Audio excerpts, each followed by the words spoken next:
வணக்கம் ஃப்ரெண்ட்ஸ், எல்லாருக்கும் இனிய தமிழ் புத்தாண்டு வாழ்த்துக்கள்.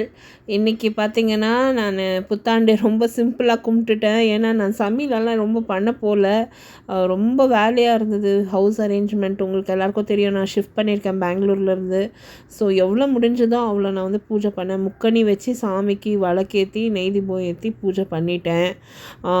நம்ம வந்து ஏற்கனவே கீதமில் வந்து பண்டிகை சாப்பாட்டுக்கு நான் புக்கிங் பண்ணிட்டேன். ஹஸ்பண்ட் என்னை கூட்டின்னு போனார் அங்கே சாப்பிட்றதுக்கு, ஒரு டின்னர் சாப்பிட்றதுக்கு. அன்றைக்கே புக் பண்ணிட்டேன் நான். 14th அன்றைக்கி லன்ச்செல்லாம் பண்ணுறது வேணாம், ஏன்னா நிறைய எனக்கு வேலை இருந்தது. ஸோ எதுவுமே எக்ஸர்ஷன் வேணான்னு சொல்லி கீதம் கிளம்பிட்டோம் லஞ்சுக்கு. பூஜை மட்டும் சாமிக்கு போட்டுட்டு இங்கே கீதமில் வந்து பிரம்மாண்டமாக சாப்பாடு சர்வ் பண்ணிட்டாங்க. எங்களுக்கு சூப்போட ஒரு 8 வெரைட்டி காய், கூட்டு, குழம்பு, சாம்பார், ரசம்னு சொல்லி பீட்ரூட் பூரி, பன்னீர் பட்டர் மசாலா, பிரிஞ்சி இந்த மாதிரி வச்சு சாப்பாடு ரொம்ப நல்லா இருந்தது. ரொம்ப என்ஜாய் பண்ணோம்.